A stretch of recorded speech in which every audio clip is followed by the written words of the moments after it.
They say some women are attracted to dangerous men. Robert Happold was a biker and a rebel. But the danger that seemed so exciting in the beginning turned into something much more sinister. Alicia and my marriage was a marriage made in hell. I really can't even say that we loved each other. We were addicted to each other. From the start, Robert had just one rule. You do as I say, no matter what, or you suffer the consequences. I was really scared I was going to die. The only thing holding their marriage together was their drug addiction. When Alicia was 5, a man began sexually abusing her and introduced her to marijuana. I didn't feel right about what was going on, but they tell you not to tell, and respecting what adults tell me, I didn't tell. Throughout her childhood, a series of sexual predators abused her. When I was 13, I started doing the drugs to cover up the pain and the shame. Robert, too, began using drugs in school, hoping it would make him popular. He soon found his niche, selling drugs to his classmates. When Robert and Alicia married, they went into business together, dealing cocaine and meth.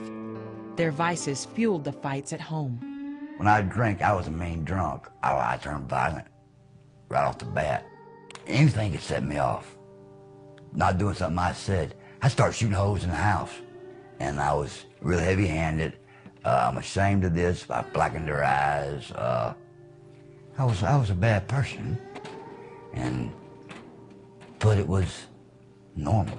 We both carried big guns, and we both had bad tempers. I loved him, but I hated him because I hated being treated like that. I had been treated violently before, but never that violently.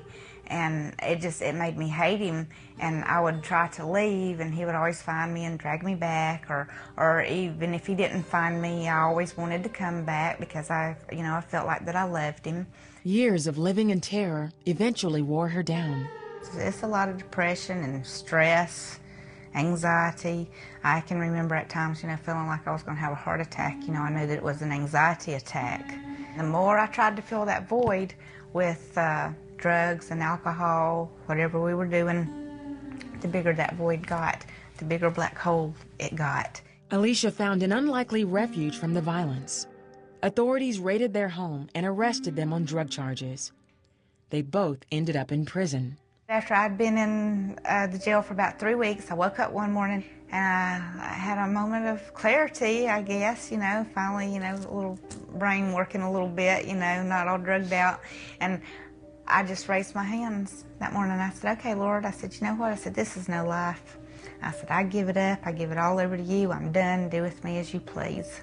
When Jesus came into my life, that big old black hole right there got filled up with Jesus.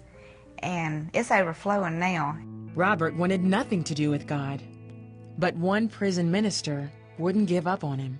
And they were thirsty this fellow would come back to talk about Jesus. I don't want to hear it. And he came to me one time and told me that he had a message from God for me. And I'm like, this dude's hearing voices, and he's nuttier than I am. He says, Robert, I have a message from God for you. God is tired of knocking on the door of your heart. If you don't answer him, you're gone, you're lost, you're going to hell. And it still scares me. That night, Robert had trouble sleeping. God woke me up at 2 o'clock in the morning, and I was in a tizzy. I was crying.